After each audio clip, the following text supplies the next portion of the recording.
Hello, I'm Tara Brabazon and I'm the Dean of Graduate Studies at Charles Darwin University. Welcome to Outrider 35, Courage with Compassion and Connection. This special Outrider joins us as 1 year ends and the next year begins. And I wanted to offer some inspiration and some aspiration to you with a rather special guest. Professor Marc Ouellette is the Associate Professor of English at Old Dominion University. Old Dominion University is a public university in Norfolk, Virginia. Last year, 2023, it enrolled 24,000 students. It's called a R1 university. It is a research-intensive university that enables doctoral education. And it's a place of excellence, research excellence and supervisory excellence. And the person that I'm going to introduce you to today embodies all these remarkable characteristics of this great university, but also, can I say, the best of what we as academics can be. Marc is an award-winning teacher and supervisor and researcher and a truly outstanding scholar and academic. Now, I first met Marc, and this is probably important to think about in your career, I first met Marc through his writing, specifically his writing on men and masculinity, then leading to me going, oh, he's this great scholar as well of gaming and game studies. And I've followed his career ever since, and I've had the privilege to get to know him professionally. Remarkable human being. But I met him first through his research. And what makes him so important, I think, is he works between the semiotic and the social semiotic, between text and context, but also between continuity and change. He is a scholar of courage, a scholar of transformation. And I'm thrilled to speak with him so all of us can continue to learn from this truly great and remarkable and inspirational man.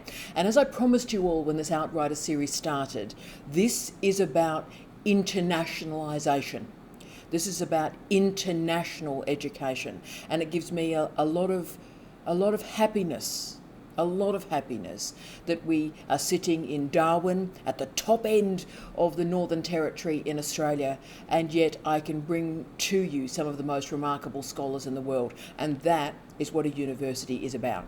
So, noting the time differences between the States and Australia, we've done this Outrider a little bit differently. I wrote the questions for Marc and sent them to him, and then he sent the video of his answers back. So you're getting this beautiful sort of digital reggae moving between questions and answers, multiple time zones, and I hope it is a provocative conversation for you as you move to the next stage of your life. It's very hard to sustain a scholarly life. It can be a very depressing, a very dark life. But through the inspiration and the courage of great colleagues, we can continue to make a difference. So my first question for Marc was an intriguing one. You see, he completed his BA from Waterloo University and then his MA and his PhD in English from the legendary McMaster in 1998 and 2003, respectively. But what makes Marc's career interesting, and what I'd like to talk about, Marc, is you made a decision in 2011 to return to OSI, the University of Toronto, and do a BE. So what encouraged you to return almost a decade after your PhD to complete another qualification? Tell us about why you made that decision. Greetings from Chesapeake, Virginia. We're having a bit of a U.S. Navy fly past right now, but the weather is terrifically wonderful. It's 1 p.m. in the afternoon, beautifully sunny, 65 degrees outside, and I am talking to one of my heroes. I have the incredible opportunity to talk to the incomparable Tara Brabazon, and thank you so much for being a friend and colleague for so long through so many reinventions of my career, and you've always been such a strong advocate for me and for everyone. I think that's one of the important things to say, is that, Tara, you've been such a an amazing advocate for all of us. And thank you for including me. This is one of my this is one of my dreams. I wouldn't have ever imagined that this would happen. So thank you so much for including me. The first question you asked is about my trip to Oise in 2010, 2011. And the thing I will tell you about that, to be candid, and here I think I have to give the disclaimer, the all-important disclaimer that everything I say today as my candid, truthful opinion doesn't reflect the opinions or policies of any current or past employer. When I made the decision to go to Oise, it wasn't really a solo decision. It was kind of a team decision. There are a number of things that happen, both good and bad. And one of the things that I want to say is, one of the things that I've always admired about you, Tara, is that you've always, even in the darkest times, given us a sense of hope, hopefulness, and ways out, that there's opportunity to be had, and that our connections, who we are, matters, and our connections matter, and making connections and staying connected to people and supporting people and being an advocate and creating opportunities for people. So when I went to Oise, that's part of how I looked at it. There was an opportunity. Our second child had just arrived in August, 2 weeks before school started, and both of our children were planned C-sections. The first one especially was really, really complicated, and I was teaching a monstrous load on 2 campuses while through the pregnancy the first time, and then in the fall when our first child was delivered. And so the option of being home a little bit more and being there, as it were, during that time, and being able to support and being able to spend a little bit of time extra with Pascal that I wouldn't have had otherwise. So there was that. That was one of the things that happened. The second thing is that we were one of the few couples to have babies that year. 2010 was at the end of the economic downturn, the worst economic downturn in North America since the Depression. They still refer to it as the Great Recession. And I was one of the people impacted. I would be lying if I said otherwise. The economic downturn, and I know this is something we'll have to talk about later, but there hasn't really been a time in my career as a student or as an academic that the academy hasn't been in some sort of crisis, real or invented. And so one of the things that they had done at my previous employer, even before the economic downturn, was that I had a tenure stream convertible job. I was contract renewable, and after a certain number of years, I could have been turned into a tenure stream person and eventually gotten tenure. And they decided that I was costing too much money, and there were a group of us costing too much money. So what they did was they turned one contract in the faculty association into 6 contingent contracts. And then we get a new provost, and she decided that contract faculty were disloyal because we were unionized, and there was another university down the road that had an industrial action. They'd had a prolonged strike.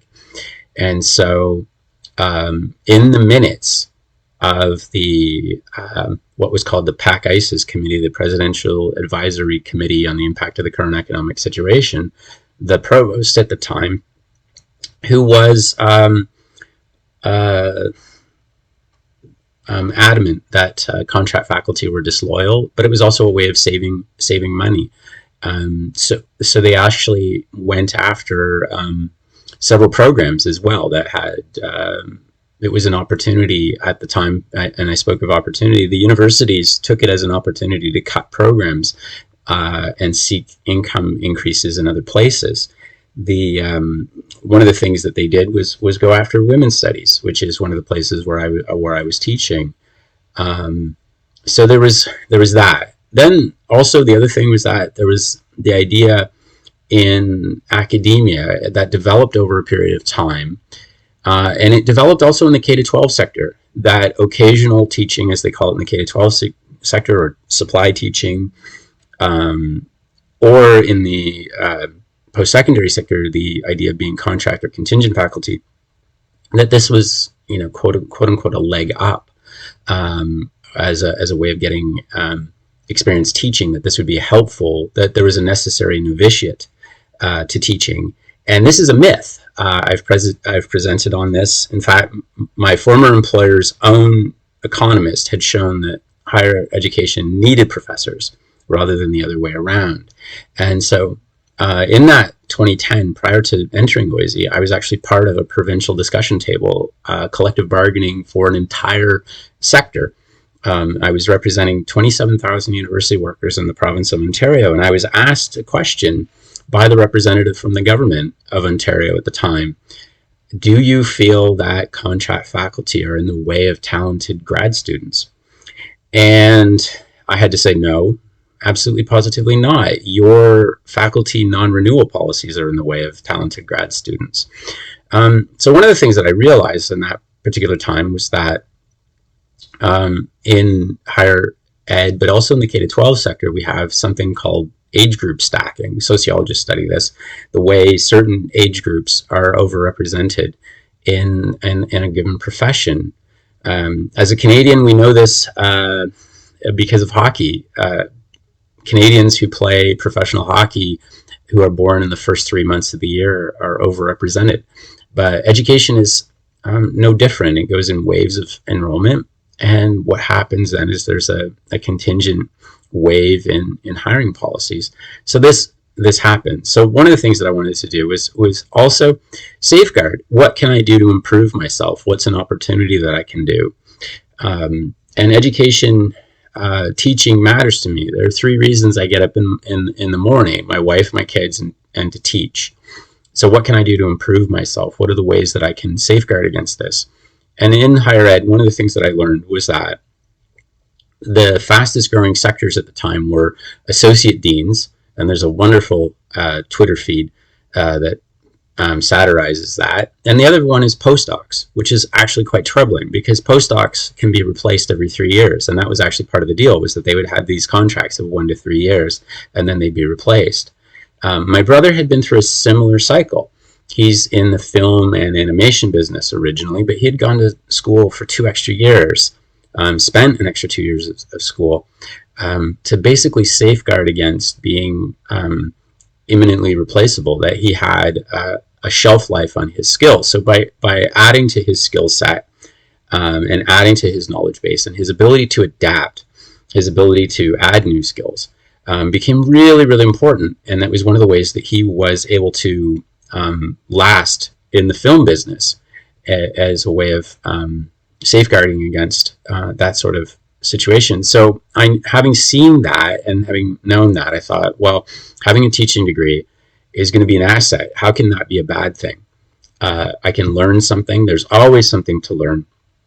Students keep us fresh. One of the most profound experiences I had, and one of the greatest opportunities I had as a grad student, was that I did occasional teaching in the grade 9 to 12 sector at high schools in the city where we were living. And so I was revising my dissertation the whole time. If I was sitting in the library between classes when I didn't have to teach, or if there was a break, or if the students were doing a test, I'd have my dissertation with me, and I'd be revising it. And the students would ask me, they'd say, "Sir, what are you what are you working on? What is that?" And I'd tell them about my dissertation. And I had to figure out a way to explain to reasonably intelligent 13 to 18-year-olds precisely what my dissertation was about. And that was so very, very helpful, because now I have experience, but I can also pass that experience on. What's my elevator pitch on my dissertation? One of the things that has developed since the pandemic is the idea of the lightning presentation, where you give a 1 or 2 minute presentation of your topic. That skill I developed 20 years ago, teaching high school while I was revising my dissertation. So that was it. That was a huge part of the situation. And for me, I had always intended to get a teaching degree. It just hadn't worked out yet. There hadn't been a time. I wanted that teaching degree. I wanted to have that. I wanted to be able to say that I had done it, and also to learn what are the things available to me. Michelle obviously has a teaching degree. She benefited from it, so I was able to see firsthand how that worked. And then while I was there at OISE, one of the things that I never did was I never walked in and said, "Hey, I'm Marc Ouellette. I have a PhD. I have teaching awards from a top 100 university in the world. Actually, at the time, top 70." And that I never said that. I never walked in. I treated it like this is a learning experience. I'm here, the same as everybody else. And interestingly enough, one of the things I did learn at the time was that the instructor for my cohort group, which was school, community, and global issues, that was the specialist group. He said he was kind of wondering about people with PhDs, because they'd had people with PhDs walk in and sort of act like they own the place. And this is something I learned from sports, and I'll mention this again for one of the upcoming questions that I know you're going to ask. A lot of the things that I learned in terms of being an educator or how to approach things actually came from playing sports at a reasonably decent level. So one of the things that, when you get in a new situation, you're the new guy in the room, have a look around. Don't walk in like you own the place. Have a look around. Figure out where you fit, how you can best fit, how you can help. What's the way you can help? One of the ways that I always measure my grad students isn't how smart they are. It's not how prolific they are. I ask myself, but I ask them to ask themselves as well, is the room better for your presence? To me, that's the most important thing. Is the room better for your presence? What's your contribution to the conversation? Are you contributing to the conversation? Are you raising others' contributions? Right? And that's one of the things that comes from sports. Are you raising others' contributions? Are you making the people around you better by your presence? And that matters. And so that was the approach I took when I went there. I took the approach, tabula rasa. I have something to learn. I can learn from anything because I'm curious. I was always the guy who had to find out. I was the kid who had to find out. That was sort of the way I've always approached things. So many times in my career before that, I had something where it looked like, oh, this is going to be a disaster, Mark, turn into a really, really profoundly generous experience. So that's how I took it. And I walked in, and as it turns out, one of the instructors I had that year at OISE is actually a friend of friends. And then we became friends. And I've published with that colleague, friend and colleague now, 3 separate times. There's one coming out right now that we've done, and he's the one who sort of recognized me. But I told him, don't tell anybody. And he said, yeah, but you want to teach my class? And I was like, no, I want to learn from you. This is a chance for me to learn. Because one of the things I learned was, again, you can never anticipate your audience. So what do you have? And you're only as good as next time. That's sort of one of the safeguards I've always had. Is you're only as good as next time. And that means that if I, in baseball, if I hit a home run when I walked up, then terrific. That was last time. But what do I got to do next time? I still have to go out there the next time, and I still have to perform. And so you never get too high, never get too low, and there's always an opportunity to contribute, make connections, and make friends. So that's one of the things one of the reasons I went there, and I couldn't begin to count or accumulate the different sorts of tips, tricks, elements, insights that I was able to get from teaching and teaching at OISE. One of the things that was really is the humbling of it, right? High school students, really by and large, same as me. I had no idea what a prof does. I have no idea what a PhD entails, and I didn't need to, and neither do they. So that was incredibly humbling. Not meet them at their level, meet them where they need you to meet them, right? And that's more important.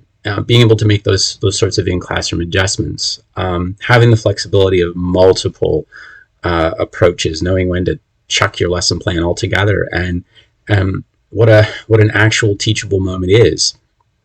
A lot of those were really profound, but also at a really granular level. That was sort of more the nuts and bolts of teaching, as opposed to a lot of us in higher ed, in the academy. The approach to teaching at grad school I got was, sure, I got to be a TA, but it was also the off the diving board model of learning how to swim, as opposed to any sort of actual scaffolding.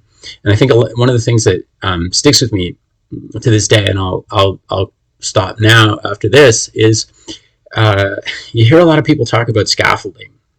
And as it turns out, my master's thesis was largely influenced by Vygotsky. And so I know scaffolding isn't just easiest to hardest. It's knowing when to add or remove supports as necessary. And it's the removing supports. Sometimes you have to trust your students. You have to trust, instead of worrying that they're going to fail, how about wondering if they're going to succeed, and giving them that chance. Because a lot of people think, you have to give them the chance to fail. What if we give them the chance to succeed? And what if we think of it that way? What if we remember, when to add and remove those? So I went in also to OISE with the approach that, knowing that I was going to have students and grad students, knowing that I was going to be teaching people who would be teaching. So I went in, how do I teach the teachers? And that was part of what I was doing, was what's the scaffolding for the teacher? What's the scaffolding for the educator? As opposed to looking entirely at the scaffolding for the student, I was also looking at it as an opportunity for metacognition, for strategies for teaching and learning about learning. Marc, you've committed to the arts, to the humanities, to a life of letters throughout your career. It's very, very difficult to maintain this commitment to the humanities right now in the contemporary university system. Could you tell us about why you made that commitment and the challenges that you've come across, but also the joys of committing to the humanities in difficult times? Question 2, humanities without apologies. And the thing I would actually say to this is that a lot of the time it has been not necessarily humanities without apology, but humanities without fear.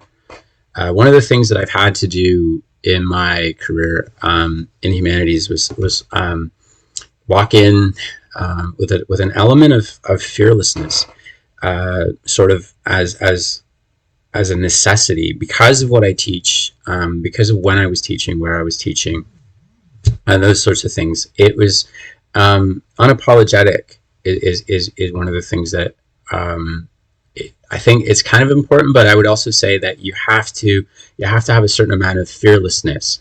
That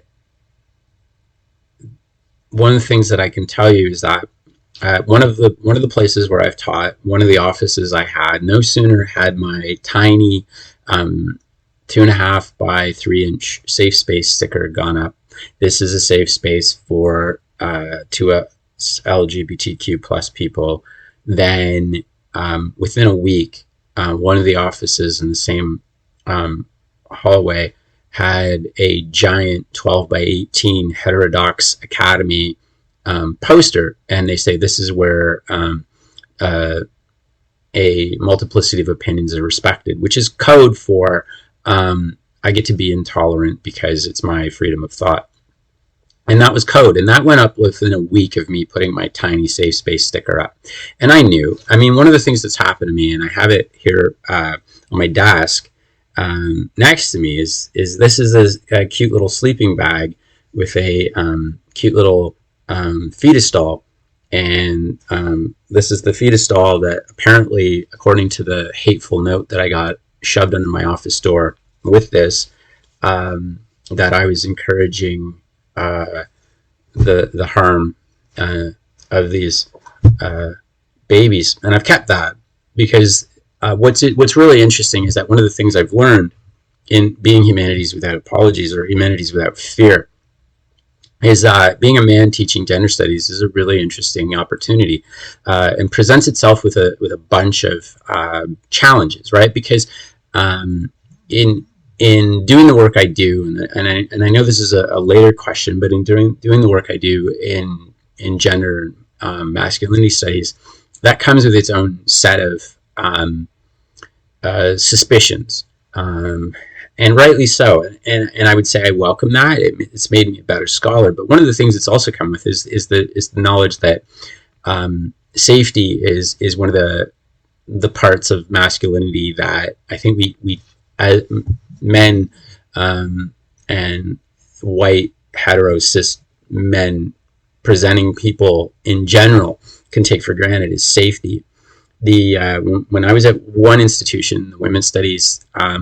All of the offices had peepholes. All of the offices were behind a sort of in a gated area of a wing, and there was a silent alarm for the administrative assistant whose desk you had to get past to get to those offices.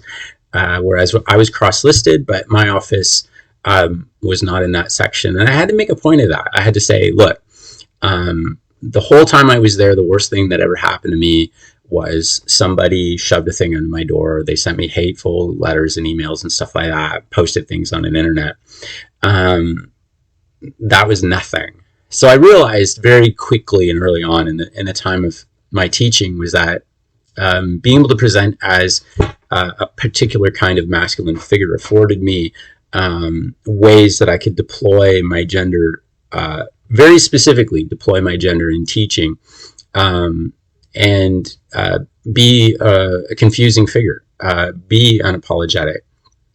One of the other things that I've had to do is, on a more administrative level, is I don't want to make this into too much of the dark places, but I would also say that at a previous place, I was, the word the dean at the time used, and the dean at the time lied in the student newspaper. On the front page of the student newspaper, the dean lied about something with regard to how 10 out of 14 of us in the Faculty of Humanities had been quote unquote unhired, that our contracts hadn't been renewed. Mine was eventually renewed, and there was another person who was renewed. And the dean wasn't prepared for the backlash of students not being happy. But the funny thing was that the students were responding in ways that were a product of their teaching and what I had been asked to teach. They asked me to teach critical thinking, understanding of power relations and class dynamics and privilege, and then were surprised when students applied that thinking. But I also know at the time, I know what it looks like when there are 1,800 students outside the president's office wanting some of us to be rehired instead of unhired. But when that backlash occurred, what was really interesting was that I was accused of being a Rasputin. One of the contrarian write-ups in the student newspaper was that those of us who were teaching cultural studies at the time were brainwashing our students to not be brainwashed, which was quite and that was the actual wording of it, and that's quite a statement. And there was actually, and I remember the executive director at the time of the Canadian Association of University Teachers said, "Mark, this is like the second most conservative campus in the country, so it's not really surprising that this has sort of been their reaction to you. The other thing that I got a lot was that I was a Rasputin, and that I was popular because I was easy. And anybody who's ever been in my classroom knows that I am far from easy. And part of the deal is that I also happen to know that if I show up in a jacket and tie, if I show up looking the part, and I look a particular way, but at the same time I demand an element of rigor, that also gives me a bit of freedom, and that lets me be unapologetic for my politics, and also for my teaching, and for the way I approach things with that level of fearlessness, or the lack of apologies. It really, what it means is, like, one of the things that I get is that in cultural studies, and I suppose this will come up again in another one of the answers, but in cultural studies I get accused of, you're just looking at film, you're just looking at TV, you're just looking at this, and there's this assumption that it's easy. And sometimes I have to remind my colleagues too, that I'm doing the same work that all of the sort of literature people are, and sometimes sociologists and sometimes anthropologists, in terms of looking for semiotics. So what are the signs, what are the symbols, what are the processes, what's the means of production, the means of distribution, the modes of consumption, modes of distribution. How's that happening? But I'm also looking, for narrative. I'm looking for plot. I'm looking for signs and symbols. I'm looking for themes. I'm looking for repeatable, what we call tropes now. That's one of the things people talk about. Sure, I'm looking for all of that, and then I'm looking at it in terms of the social, the cultural, the political, and the economic. So I'm doing all that 5 times, and that's not easy. And I'm not going to pretend that's easy, and I don't ever want anybody to think it's easy. It's not, and that's important. And another thing that I would say is that the idea of being able to do the sorts of pattern recognition, do the sorts of argumentation, do the research skills that come with this, the critical thinking, the cogent application and dissemination of that critical thinking. That's really, really important. One of the things that I learned in reinventing myself as many times as I have is I'm fortunate. One of my sisters-in-law is a very successful corporate type. And she passed along to me information on, if I decided to, I was going to transfer to the corporate sector, what that would look like, and what a corporate CV looks like, and what a corporate interview looks like. And so one of the things that was really interesting too is that, and it says a lot about academia, in a corporate CV, they're very short, but a lot of things that we would take as, I did my job in the academy, on a corporate CV, that's listed as an achievement. And so where did this come from? And it's not to say, and I want to look at it from the perspective not of saying that the corporate types are shamelessly shilling their work, that this element of shameless self-promotion. What if we said to ourselves that in the academy that we've normalized the idea that this amount of free labor that we do, the amount of supports that we give, the ways in which we extend ourselves, has been normalized and unappreciated in it's so many different ways. The amount of service that we do, the committee work, that sort of thing, that goes largely. It's an expectation, sure, but in the corporate sector, that would be recognized in a way of saying this was an achievement, as opposed to, hey guy, you did your job. Another thing that's really really important to me is the idea that in the time that I've been in school, and this doesn't go away to the last question that you had, that you passed along to me, which is the question about crises in the academy. But I look at it and I go, this is part and parcel of the deal, is that I can't answer these two questions entirely separately, because one of the things that I've learned is that there are certain kinds of knowledge that are always seen as threatening. Whenever these crises come up, there's an opportunity to take an attack on what are the departments that we're going to say. In the province of Ontario, when I was in university and doing my undergrad, we had a premier of the province of Ontario who said, "I don't want thinkers, I want workers." Well, now there was just a job report that was released this very week that says that the joblessness rate here is under 4%, which is basically below instrumental, as I learned it when I was in university. And it's the lowest job rate for the longest time in over 60 years. So what are the jobs that these people actually have? What's the work that they're doing? What's the labor that they're doing? And then we look and we go as service economy. The ultra right-wing radical Marjorie Taylor Greene just gave a speech where she said there aren't enough workers to fill the jobs, and yet she's constantly complaining about immigrants. Hi, I'm an immigrant. I have 4 degrees. That's 4 more than you do.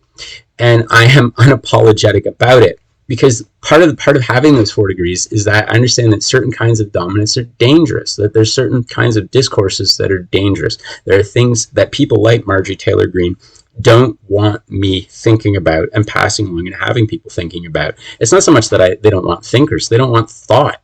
So this is part of having that idea. And there's this notion that certain of these discourses are natural, that there's a naturalness to it. One of them is masculinity, and we'll get to that. But they also don't want us talking about 2S LGBTQ+. They don't want us talking about what they call critical race theory. My grad students, some of them are afraid to admit, still in 2023, to being feminist. They don't want to know about gender, sex, and sexuality. History is under attack. Inequality in general is under attack. And so part of having that is also recognizing that I have a voice. Having somebody, and I admit this is one of those places where I sort of occupy an interstitial space. When I tell my colleagues I've played hockey, that I've played hockey and other sports in especially a physical collision sport like hockey, and there's this, how can you do that and be a professor? Like, it doesn't seem to go with being a humanities professor or a cultural studies professor. And so I occupy sort of an interesting space there. My grandfather had cattle. Do I know how to properly butcher cattle? Yes, I do. Can I work the farm? Yes, I do. And I'm unapologetic about that too. And part of the reason that I'm unapologetic about that is it defies a lot of the, one of the things that I've gotten the attacks is I've been called a soy boy, which I think is absolutely positively hilarious, because it's it's a really nice throwaway, but it also says they don't want to find out. They'd rather not find out. So having somebody like me who defies that, and once I learned that I defy those expectations all around, that was a tremendous amount of power. So one of the things that I've always noted is that it's not such a bad thing. The academy, and this is another part of the no apologies or the no fear, is that the academy favors, at least to my eye, and I could be wrong, I'm happy to be wrong about this, but the academy seems to favor a singular brilliance, and I don't have that. I'll never claim to have that, but I also know that I'm more than okay good at a pile of things, and that's actually always been a tremendous asset, because I can always find a way to talk to someone. I can always find a method of achieving a way of communication. Like I can talk to different kinds of groups, about different things, that I don't have that univocal sort of approach to things. And this is not to say that all of my colleagues have that, but at the same time, I know that there is this idea that an academic is this sort of strange monolith that and so one of the things that I also take issue with, and I took issue with this with my own the body that certifies my teaching degree, to go back to the first one, was the idea that education isn't the real world. It is absolutely positively the real world. The number of things that our students are dealing with are real world. That's real world. The number of times I've had a student come to me and I knew that that student was coming to me as much for counsel as for therapy, as for whatever the content of the class was. That tells me something right then and there. And being able to recognize that. If I was just sitting in a cubicle, nothing against sitting in a cubicle, I know people who do it and they're quite happy doing it. But if I was just sitting in a cubicle clicking, I wouldn't have that. And so I'm trying to figure out how people can imagine that the academy isn't the real world. And I'm not going to apologize for that. I'm never going to apologize for that. And I will say right away, if you tell me that the academy isn't the real world, you can't be my friend.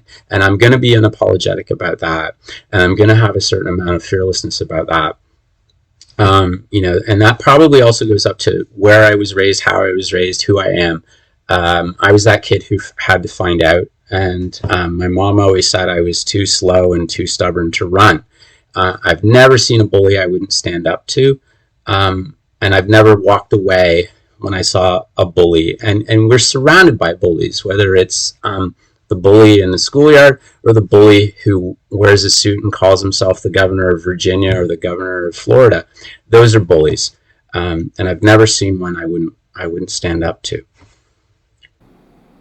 Marc, your career has demonstrated a really deep commitment to popular culture and popular cultural studies.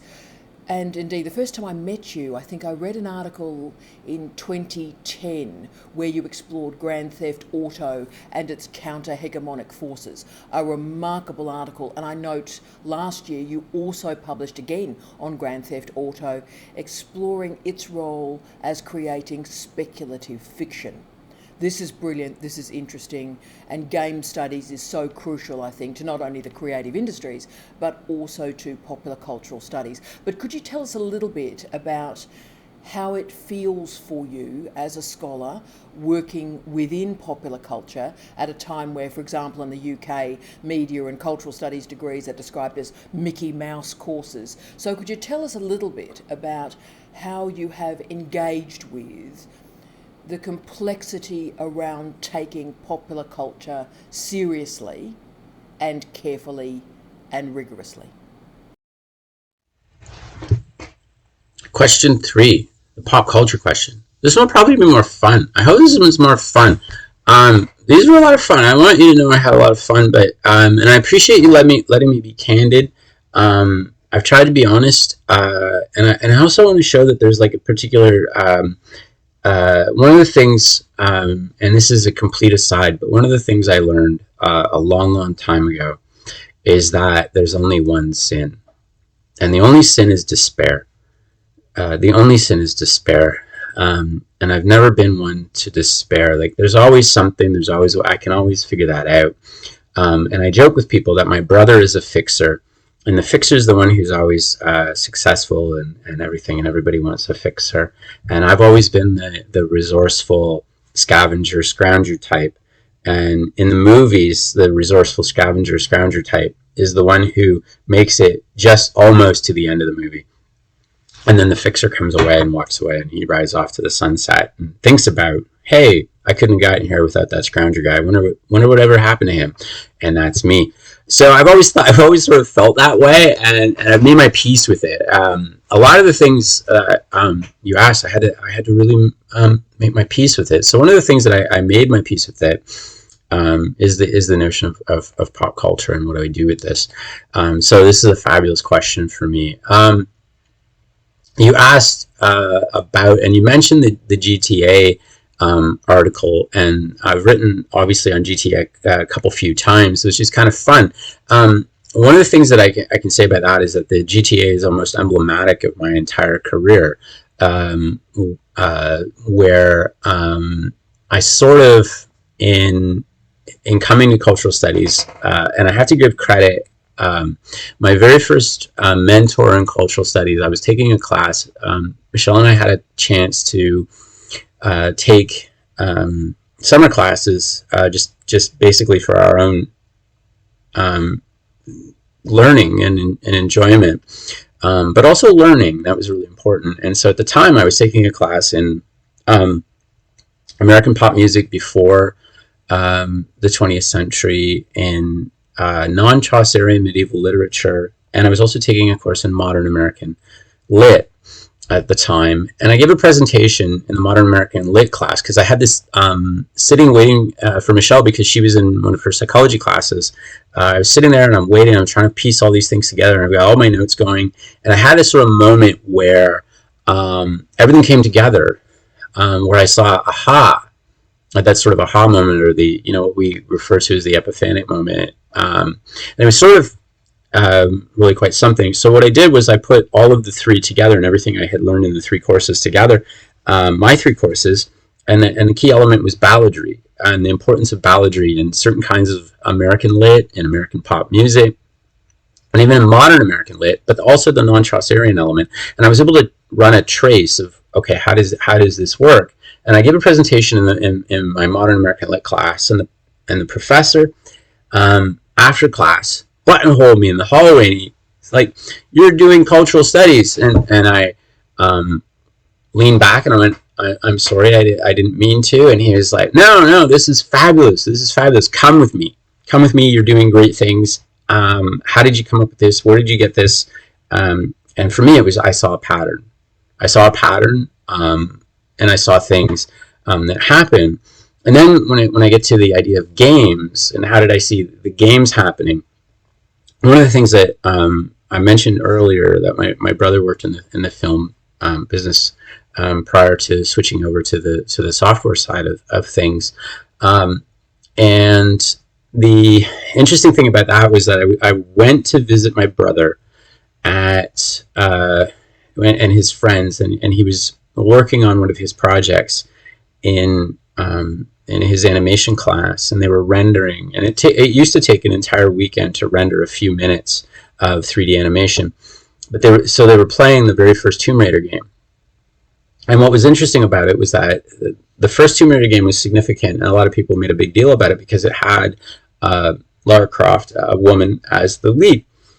And a lot of the stuff that was written about Lara Croft was that, it was all about the pixels, it was all about how she was animated, and that it was the objectification, and the industry that is the gaze took over. And nobody actually looked at playing the game and what was happening playing the game. And my brother and his friends were playing Tomb Raider, and all of a sudden I hear one of them say, "They got me. They got me, they got me, they got me." Over and over again, every time they'd fail on a puzzle or stuff like that. And so I started thinking, hang on, what's happening here? Because I've been told that Lara Croft has been nothing but an object. And this is what the industry of the gaze tells me, what's going on here. And so I sort of surreptitiously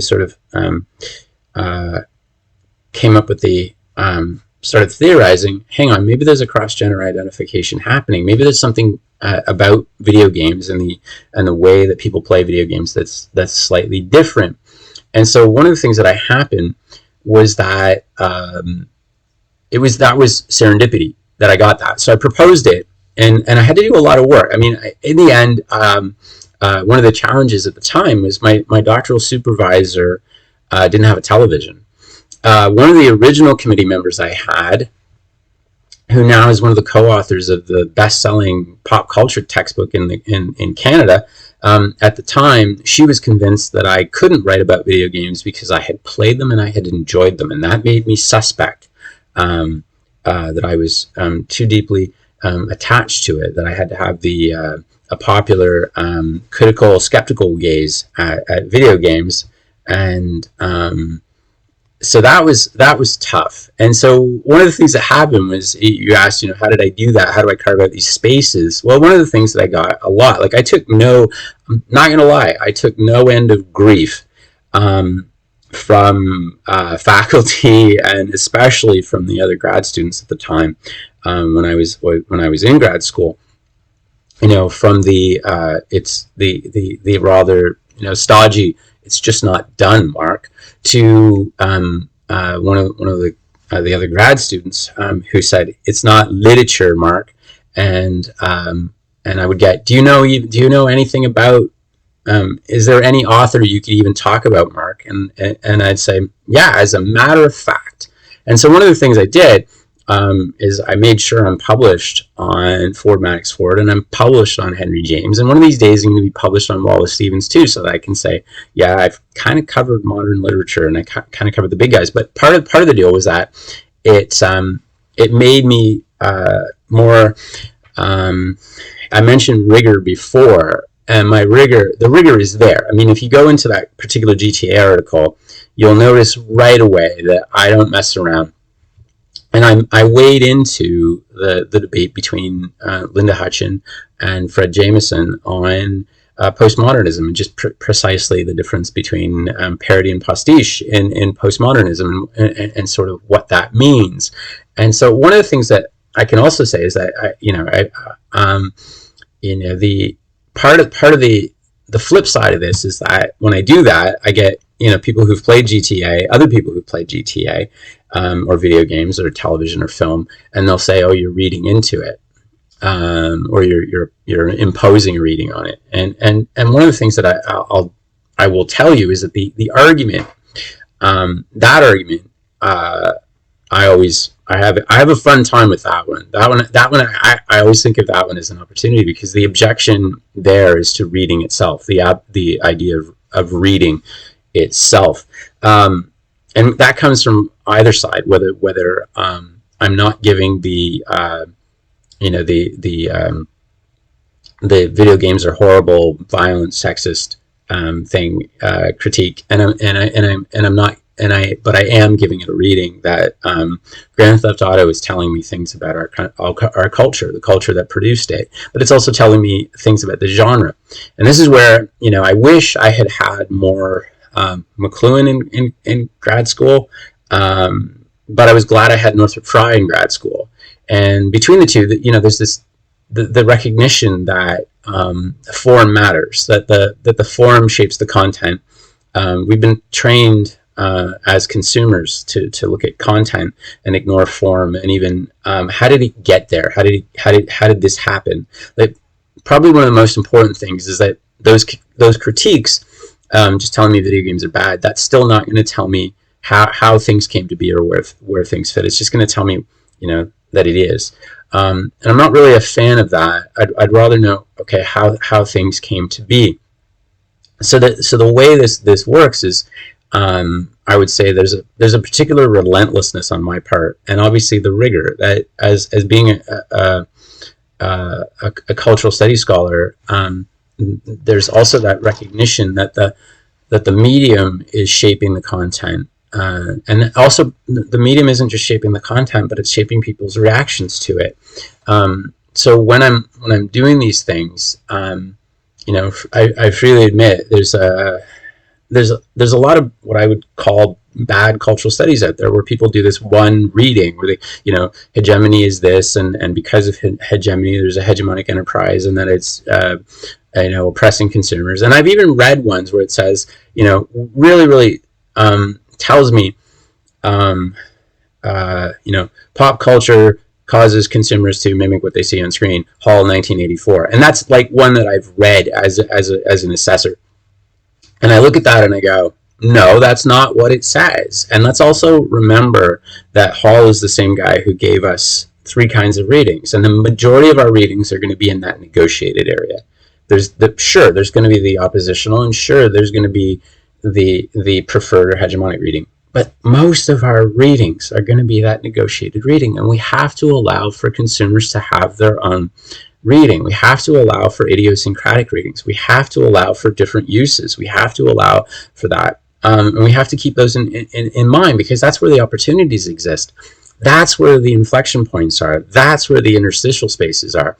And so one of the things that I've had, and this poses a challenge, but I have to be true to myself, and I have to also be true to the topic, that in trying to talk about inflection points or contradictions or these interstitial spaces, that makes it challenging. So I either get called a shameless cheerleader for pop culture and video games, or I get called a dabbler, and walking the fine line I do. It does make it difficult to get published, but it also makes it difficult to get cited. My H factor suffers, and I freely admit that. And But at the same time, I can read that. I can deal with it because um, there's there's the rigor there, and I did the job. Like I know I did the job. There's other challenges that occurred, and this is one I think we've seen, and this goes again to that crisis in the academy, is there's this notion, and I've heard this recently as recently this year, being on a hiring committee, that anybody with a PhD after the early 2000s can teach cultural studies, and I would object to that. I would very profoundly object to that. But there's also the challenge of keeping up with the knowledge. Like one of the things I remember in grad school, and again I realize this goes to the crisis question a little bit, but one of the things I remember in grad school was my very first cultural studies conference, my very first international cultural studies conference, and I will never forget the image of the professor, because he was in a black velvet suit, and he looked very, very confident, and he said, "It's terrible that we make grad students publish."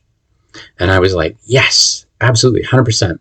And then he said, because all this stuff is just overdone, and there's all this theory in it, and it makes it hard to keep up with all the literature, and I was like, sorry to make you do your job, guy. Like, and so part of it is that, like, pop culture is changing.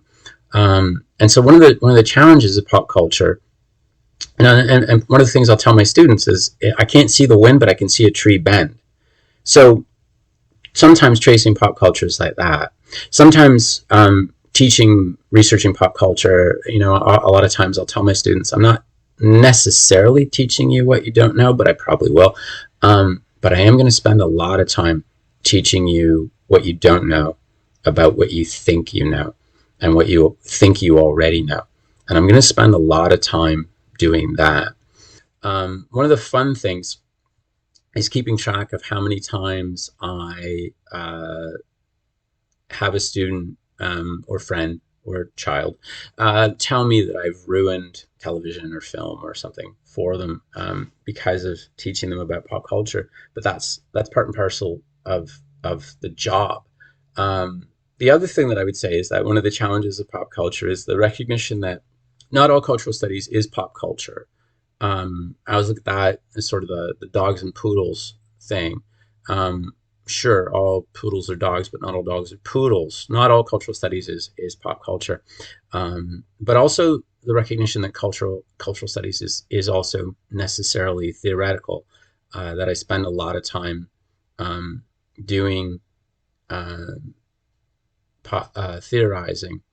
The one of the things that's been sort of tricky is sort of navigating, as I was trying to establish myself, navigating the opportunism of colleagues. And I will tell you, I've been in a department where there was a moment when the name change of the department came up from English to English and Cultural Studies. And I watched 3 tenured professors. These are supposed to be my role models and mentors. I watched them, behind closed doors. Well, the doors were closed because they had door slamming hissy fits, calling each other names. And then sure enough, in the end, one of them, is the one who, there's always the one who ends up on, no matter which side wins, that guy is going to end up on that side that wins. And so I learned a lot about being an academic and what the academic life was, from trying to navigate these spaces and trying to find the way we can learn from these things. So one of the things I will also tell you is that, and this goes to the fearlessness or the unapologetic part, was that, and you talk about, to go back to video games and Grand Theft Auto and Tomb Raider, the first place that ever said, "Hey, Mark, we want to hear what you have to say," was the Southwest Pop Culture Association. And I've been going to the Southwest Pop Culture Association now for well over 20 years. It's close to 25 years that I've been going there. And before there was a game studies area, I was presenting on video games there, because that place was open to the ideas I had. But I had to travel from Hamilton, Ontario to Albuquerque, New Mexico to find an audience of colleagues who were interested in talking about the same things I was talking about. Um, so that was a tremendous opportunity because I think of the scholars that I got to meet along the way. Think of the scholars with whom I have contact. I now have contacts with scholars on 4 or 5 continents. Because of this, I have lifetime friendships, people who've held my babies because of that. So on the one hand, it was a challenge, but at the same time, it was an opportunity. These are lifetime relationships. And we talk about GTA. GTA 6 trailer just came out, and so you want to talk about the challenge in finding these spaces. 2 of my colleagues here, neither of whom have ever published on GTA, were interviewed by a U.S. news outlet. But at the same time, I got a request from a journal in France who wants to talk to me, and somebody in Italy has published my work, and so I know my work is, right now I'm working with a colleague in Australia. Just finished 2 articles with a colleague in New Zealand for his collection, a special issue in the UK, and I'm talking to you. It, when I think about it, I could be bitter about um, not being recognized at home, but at the same time, think about the friendships and colleagues that I've developed elsewhere because I was willing to take a chance and to make these conversations and to enter into conversations and to think, hang on, there's a space there. I can find a space. I just have to keep looking. And be open and genuine and approach it with a particular kind of inquiry and generosity. Sometimes I tell my grad students, be so generous that the only defense is generous itself, which is in some ways antithetical, especially to my American grad students, because of the way the American culture is developed around a particular kind of individualism and individuality and even selfishness and solipsism. So much of pop culture encourages us to be that way, that generosity is foreign, but generosity becomes a shield. And so that's kind of fun in and of itself. The other thing, and the way to end with that, and I'll talk about this again some more, is that other people were kind to me. You've been kind, and I think of all the people who've been kind to me, who didn't have to be, who were kind to me because exactly that's who they were. And it wasn't a strategy. It was genuine kindness and generosity. That's how these people were. Help others. And I think this was something that I was raised with. Somebody needs help, help them.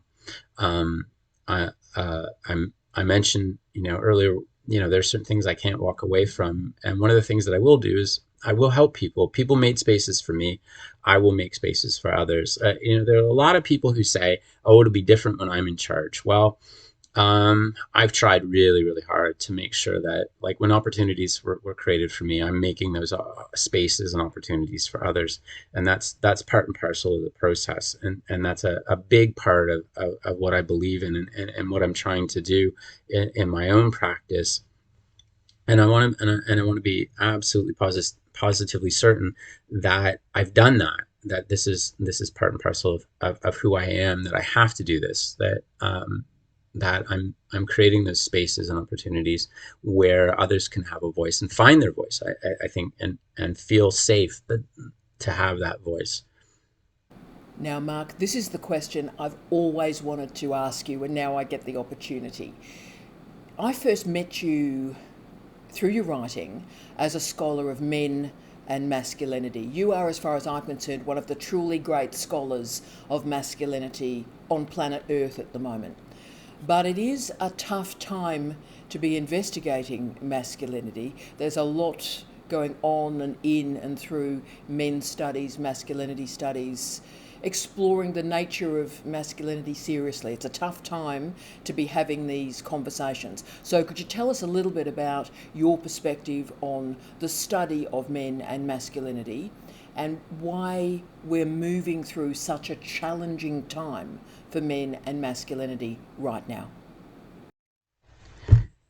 The men and masculinity question. And the first thing is, and Tara, you can do with this what you like, edit this out, but you are so kind. You are so very, very kind. And I'm gonna save that email and add it to my review packet in February when I have to go through my annual review, because my I wish my I wish my H factor were as reflected, that, because but at the same time, I there's this moment when um, the H factor, the lack of the H factor, or people's reactions to the work I do, even the negative reactions, let me know I'm onto something. Um, so that's one of the approaches I've always taken. So to answer the masculinity question, there are a couple of easy answers to this. The first one is, um, uh, there has never been a bad time to be a white guy. Full stop. Um, on the other hand, R.W. Connell, and this is where people ask me. One of my students asked me just the other day, "What's a book that would be the most profound book that you ever read?" And I said R.W. Connell's Masculinities would be one of the most important books I've ever read in my life. And in that book, Connell talks about the patriarchal dividend. I never use the word patriarchy in my critical practice, because I don't want to believe that there is like a monolithic patriarchy, like there is a single patriarchy. On the other hand, I know that hegemonic masculinity exists, and I know that a patriarchal dividend exists. And the patriarchal dividend is that reward that men receive by virtue of fortuitous birth, by virtue of a chromosomal alignment, or the performance of that, and the appearance of that chromosomal alignment, that preferred chromosomal alignment. And so I know that that's part of the case. And one of the things that I've learned, and I mentioned this earlier, is that the easiest way to teach the patriarchal dividend is safety. I can choose to be basically as safe as I like to, by virtue of class, by virtue of education, by virtue of sexuality, by virtue of ethnicity, racialization. People forget my first language is French. People don't even notice. They're surprised when they find that out. So there's a whole pile of things. As a straight presenting man, I can be as safe as I want, but by virtue of class and education, I can choose to basically be in the safest places I want my entire life. Other people don't have that choice. They don't have that freedom. So one of the things that I learned is that as much as, there might be this patriarchal dividend, it doesn't apply across the entire spectrum of masculinity, or masculinities, as Connell reminds us. One of the things that I can say is that from having an engineering background, if we go to Hall's definition of hegemony, and I did mention hegemonic masculinity, the idea that there is a preferred masculine formation in a given context. A couple of things I know. One of the things is that hegemony, if we look at Hall, he calls it a shifting equilibrium, or a contesting and negotiation for power. One of the things I know is that equilibrium is not the same as equality or equity. In thermodynamics, I learned that equilibrium is where the system comes to rest. That's a big difference from equity or equality. The other thing I know is that hegemony, by that definition, any definition I've heard of hegemony, suggests that change and adaptation to change is inherent in the definition. I can look at it the way Heath and Potter look at it, that this is why the culture can't be jammed, because incorporating change is inherent in the system. But at the same time, when I look at something like the idea that there is like this patriarchy, the idea of a sort of a monolithic version of masculinity, then I know that I'm onto something. And so when I get, there's certain kinds of criticisms that you open yourself up to when you do that. But at the same time, one of the things I'm most proud of is there's a review I did of a book that was supposed to be a debate between a man who's a gender studies scholar and a man who is one of these masculists, Iron John types. And what happened was, the way the debate was structured was that the masculist, I'm not even going to name his name. I don't want to give that kind of person air. was allowed to frame the debate. And I said, yeah, all these points and counterpoints are fantastic, but you've let that guy pick and choose the terrain of the debate, and it stops being a debate. You're always differing, and you're always, letting him go first. You're always deferring. Why not set your own agenda? So I've always tried to do that. One of the things that I'm really grateful for is that in the introduction to their book on gaming masculinities, Taylor and Voorhees talk about the low-hanging fruit, as they called it in there, of what we now popularly call toxic masculinity. And that's really easy. Going after toxic masculinity, if I started writing papers on toxic masculinity, I could probably publish a dozen a year, because just because I have done enough work on masculinity and know enough about masculinity, I could probably rattle those off so easily. But what's that changed? Earlier, I mentioned the gaze and the what I've termed in my last book and elsewhere, the industry that developed around the idea of the male gaze. That's not the only way men watch things, but it's not the only way women appear either. And men can be objects of that gaze. Susan Bordeaux writes about that in her book on the male body, and that's a fabulous book, and that was an altering book. So what do we do, and how do we change that? Because if all I'm doing is looking at toxic instances of toxic masculinity, I'm great. Thanks for cataloging them, but you haven't told me why. You haven't told me how. You haven't told me how to change it. You've only told me that it exists. You've only told me where it fits. And so one of the things that I've tried to look at is, and this is one of the challenges, is how do I find the moments of change? How do I find these interstitial spaces, or these inflection spaces? And one of the challenges of researching masculinity, of teaching masculinity, of even deploying my own masculinity, is that for so long masculinity has been portrayed as natural, which also means that it can't change. It just is. And there's sort of a duality to this. Like one of the things that happens is that and Susan Faludi covers this in her book Stiff, but there are other instances. East Hope's classic "What a Man's Got to Do" came 7 years earlier, and so one of the things we learned is that men lack access to, or lack a language or access to it, to describe how they feel. And Cournot talks about this in "Absent Fathers, Lost Sons," and this is again one of those really germinal books for me. And Cournot says the first thing men learn is silence. That's the very first thing we learn from our fathers, figurative and otherwise, is silence. So what's keeping men from having access to this language? And sometimes men are denied access to that language. And one of the things that I can say is that one of the things that is that they're told, you don't know how to talk about this. Men don't have feelings. Men are aloof. Men are this and that.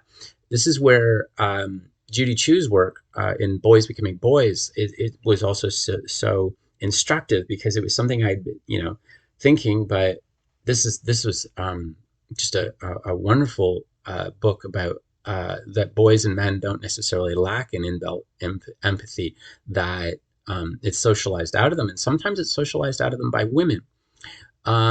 Who teaches elementary school? Who are the early childhood educators? They're women.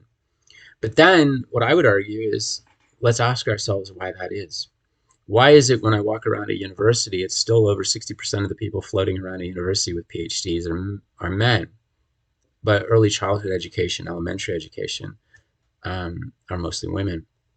When a student asks me, and I get this question all the time, and it's when water off a duck's back, we talked about that fearlessness or no apologies. When somebody says, well, why isn't there a men's studies department if there's a women's studies department? And the answer to that, and it's easy and it's true, is that until there was a women's studies department, it was all men's studies. And we forget about that. We don't notice that. We think the history of this is all been natural. This is just naturally how it happened. So why are women monstrously overrepresented in early childhood education and elementary education? And that's a product of gender roles, of a gender order designed to maintain a system based on hegemonic masculinity, where men go out, men create, men produce, um, and men own the public sphere. Uh, and that's really patently troubling, because then when we get into the time when we talk about, okay, can men then be nurturing? Can men then talk about oppression? Can then men talk about being victims? That's met with suspicion all around. A man who talks about being a victim uh, is seen as having failed at masculinity, or having his masculinity taken away. But at the same time, when I presented on men as victims of childhood sexual abuse and or sexual abuse um, later in life, I did have somebody come up to me afterward and say, "So hang on, we have to think about men being victims too now." And that was troubling, because um, there was this notion, right? And there was a notion that if men became nurturing, that men would immediately colonize. And so where did that come from? But that's a particular performance of masculinity. Um, there's sort of the idea that we have is that masculinity is naturally oppressive and aggressive and trying to take over and take control and ownership. The flip side of that is never being beaten. The flip side of that is never losing control. The flip side of that is fighting all that off, being defensive. Easthope talks about masculinity in terms of being the fortress, and a fortress doesn't move. A fortress doesn't change; it only ever defends. And so that's where it becomes really, really interesting for me. What's the ways in which masculinity can change? What's the ways in which masculinity can adapt?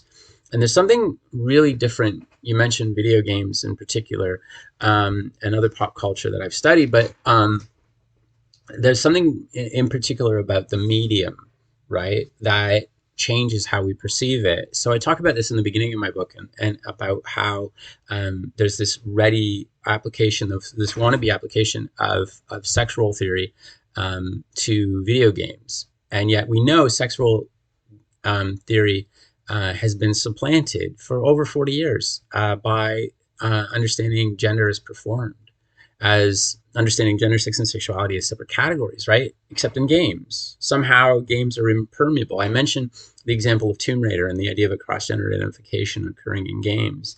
And one of the things I read early on, video games producing these wonderful relationships of children and young adults identifying with things like the turtle from the Logo programming languages, and then the Teenage Mutant Ninja Turtles in the video game. And if children can identify with that, why can't we have cross-gender identifications? If we can identify across species, across reality, why can't we identify across gender? But gender is seen, particularly in video games, there's something different about the medium, and that's where the medium shapes the form, but the medium also shapes the criticism. And I think that's one of the challenges to write about this, is that and one of the things I write about, and this I mentioned in my book, but I also write about it in another piece, is that I can set my calendar by perceived crises in masculinity in major publications, in Newsweek, in Time, in Esquire, and the New York Times just put out one, crises in masculinity. And so part of that is that I said it before, the dominant Western position depends on presumption of the naturalness of masculinity. And so for me, that becomes one of those things like, no, this is performed. I can turn it on, but it's also site specific. I know that the masculine deployment I might have in the classroom is different than the masculine deployment I might have at the grocery store. I mean, it's very different, and yet this notion of masculinity as being sort of monolithic is kind of it still remains a challenge, particularly in video games. One of my sort of things that I take on in an article that's coming out shortly is the notion of the Fortnite to alt-right pipeline, as somebody called it. And I think it's a presumption about the medium, but it's a presumption about boys as well, that like you're letting that shape the content as opposed to actually looking at the content. So and that also comes from sex roles, like where the there's a comment in there that boys are living up to the gamer stereotype. Well, where did we think the boys got the gamer stereotype? And then if they're living up to it, you just said that it can be performed, and if it can be performed, it can be changed. And so one of the things that I've been trying to do, and it's not easy, and it's not easy, and I've paid a cost for that in terms of people, um, uh, from, as I mentioned before, invited to interviews, come and give a talk sometimes, to what my my citation list looks like. But that's I'd rather be doing the work to think about what's the change, how can we affect change, how can we find inflection points and contradictions so that we can incorporate change in this, because there have to be productive elements too. I got here, my little guy is getting there, I hope. So it costs me in those sorts of ways, but in terms of being true to self, being true to what I want to teach, and being true to my family and my students, I would always prefer and take the route that I've taken, um, and to go along that, and to sort of circle back. I think it's also being true to the history of the discipline, right? That cultural studies, as I was taught and as I learned it, also had an activist element to it. That you had to be a committed activist. That you had to be a loyal activist. That change and adaptation is part of the deal. And so that means that part of the process of masculinity. And if masculinity always ends up on top, then why not use the elements of that against it? We've had years and years and years of trashing masculinity, years and years and years about the gays. And has that really actually, what's the impact actually been? Has that worked? And maybe it has, maybe it hasn't, but let's not confine that, confine ourselves to just that one space. So one of the things that I do, and I'll mention this because it's largely disregarded, I think, my friend and colleague Stephen Conway is about the only one who's ever cited this, was in a piece I wrote about 15 years ago. I really actually elucidate my own vision of masculinity, which at the time I called mundane masculinity. And the idea was mundane masculinity is a non-patriarchal masculinity, that this is the masculine figure who becomes an ally, the masculine figure who is pro-feminist, but probably goes unheralded or unnoticed because he isn't that masculine figure of dominance or oppression or toxicity that we always want to talk about. That he also isn't the apologist or the left wing version of the white savior masculinity, which I find equally pernicious. We're talking about a person who goes about his business, who adapts and accepts to change, quietly going about his business, largely overlooked and disregarded. And yet, if I remember, and I go back to that notion, most of our readings, most of our existence is going to be spent in that negotiation space. And so for me, that's the one. And so it's out there. It's hopeful. It's the one I want to point to. It's the one I want to live up to. I didn't mention it at all in the piece, but it was sort of based on, I found a popular culture sort of kindred spirit, shall we say, and wrote about it. And that it's there, it's hopeful, but I also know it's increasingly harder to do for a variety of reasons, politically and culturally right now. I think I tell my kids this. This is the most reactionary conservative time of my 54 years, and my kids are growing up in it. And that's not without its own set of challenges. So part of the deal is also I have to face them, and so that's why I try and stay true to these things, not find easy answers, not just go to, oh, it's always been that way, or this is how it is. one of my least favorite things that anybody can say to me is "it is what it is." Um, I'd always rather interrogate something from the position of, okay, if it is what it is, you just told me it doesn't challenge anything, it doesn't differ from anything, it doesn't disagree with anything, it just conforms for the sake of conforming. And to me, that's one of the things that's a that always arches my back. That notion that something just is. It can only just is if it conforms for the sake of conforming. Mark, you are an award winning supervisor. And congratulations on your really recent award this year. I think your most recent one was this year. Could you tell us about what you believe are the characteristics of a great PhD supervisor advisor, and also how perhaps the role of a PhD supervisor is changing and transforming? Now, I've probably taken up way too much of your time, but at the same time, I hope these have been useful and illustrative answers. In asking me an award-winning supervisor, the truth is, award-winning supervisor is another way of saying really, really, really lucky supervisor. I've been really super lucky to work with just a tremendous group of students. I tell my students day one that ours is now a lifetime relationship. You've been in my class. My course is on your transcript. It is a lifetime relationship. You never know when you might need a reference. You never know when you might have a question. You never know when something might come up. And I really truly believe that because that's really how it should be. The part of it was that the award that you mentioned, and that's my third major teaching award, which is quite something at two um, good schools, is quite something, and monstrously humbling.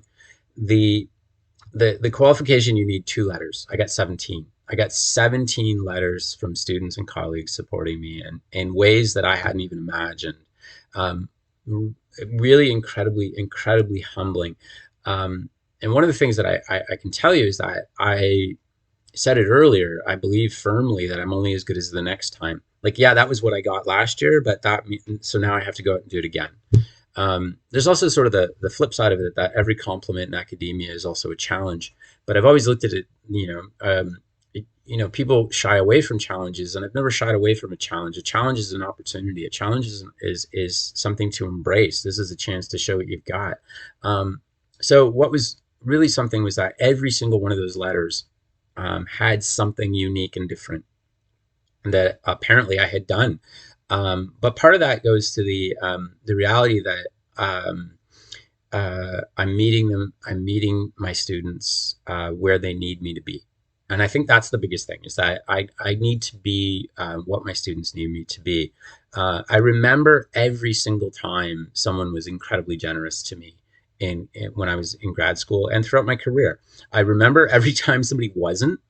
Um, and I've always vowed, okay, why wasn't that ideal, and what could I have done? Could I have done something to make that more ideal, or was that systemic? Was that structural? When I was in grad school, my I mentioned before that I took a lot of grief because of my subject area. I was the very first cultural studies pop culture PhD in that program. Six of my colleagues had projects in my cohort. There were eight of us, six of them, and then they added a ninth. So the first six were before 1800. Four of them were Shakespeareanists. The one that got added, was a medievalist. There were only two working past 1800 of the rest of my cohort. I was the only one working within the 25 years. Within 25 years of the date we graduated, or we were supposed to graduate. The other thing that I will tell you is that there were not all of us graduated. Um, And that was, I think, partly also by design. Like it was, um, so that was tricky. Um, when it came time for me to defend that dissertation, I had an internal, external, and this is something my own grad students now find bizarre, is that a defense where I did my defense, you had the chair of the defense, you had the three committee members, you had two professors from inside the university but from other faculties, and then you had an external reviewer. I had a superstar external reviewer. um, I had a pathologist on my as one of my internal externals, and he went off. He wrote 14 pages of bile as to all of the things that were wrong from my dissertation. And because the external report came in after his, the dean of grad studies at the time, who was a chemist, um, he said, "Oh, I think we should take the pathologist at his word." And he knew absolutely nothing.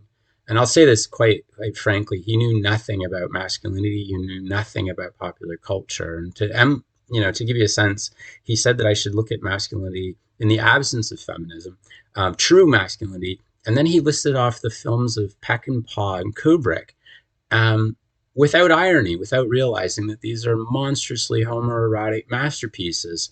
There was no sense of that. There was no sense of the gender bending in Shakespeare that he wanted me to do. And then a lot of the stuff that this pathologist had said was also disciplinary. And so that's what the department did. Was the department protected itself and protected its turf. And when I thanked them for it, they said, "Oh, well, we would have done that for any other student." And I said, "No, but I thank you." "Yeah, well, you don't need to thank us. We have a job to do." And there was a lot of that. There was a lot of depersonalization that went on in that particular environment. There was a lot of not in front of the children approach to things in that particular department. And so part of the reason I mention all this is that the whole time I was there, I didn't have a sense until 10 a.m. the morning of my defense. My defense started at noon, and I didn't have a sense until 10 a.m. the morning of my defense that my supervisor actually had my back. I didn't the entire time I was there in grad school. I didn't really feel I could trust anyone, and that was in part the way that it was structural. It was in part structural that the department was fractured and split, and but it also had a sort of a history of being a particular way. So I vowed that I would never ever do that.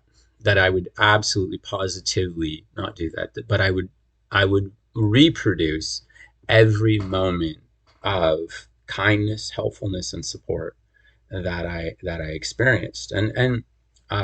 My supervisor was incredibly instructive in so many ways. Um, One of the things that I learned was, remember that you're part of a conversation. This is part of a conversation, an ongoing conversation. For some reason, a lot of grad students come in. I hope yours don't, and some of mine do. There were some when I was in school, and I see it increasingly. This is one of the things you asked. What are the changes? And increasingly, one of the ways to get to the top is to climb over the dead bodies, and to just be just tell me everything that's wrong with something, and that's not helpful. That's not particularly helpful or useful, because I could probably go and find more things wrong too. Um, what's the conversation about? What's the contribution? What's the situation entailed therein? So there's that as well. So in many ways, there was things that I wanted to be sure that I absolutely positively reproduced, and things that I would never ever wish on anybody. But also having the cultural studies background, I mentioned that there's an activist bent in cultural studies. So I get to be a colleague, I get to be a collaborator, I get to be a concelebrant, I get to be an advocate, advisor, whatever my students need me to be. Sometimes I have to coax and cajole. Sometimes, but you have to figure out how to do that. I said this before, that a lot of the things I learned from sports. Um, and so one of the most important things I learned in sports, that got me through grad school. This is the one that got me through grad school, and this is the one that got me over any sort of imposter syndrome. And everybody has to deal with that in their own way. But the first I mentioned was you're only as good as the next time. But the other one is, when you move up a level, you didn't become more talented, but the people around you just did. When I moved up a level playing hockey or playing baseball, the talent level of every other player in the league got better. But I also then had to go out and perform, and I knew I had to go out and perform. And when I got to grad school, I didn't necessarily get more talented or smarter, but the person sitting next to me sure did. And so in that case, I was prepared for that. That wasn't something I shrunk from. That was something that I was like, okay, I've seen this before.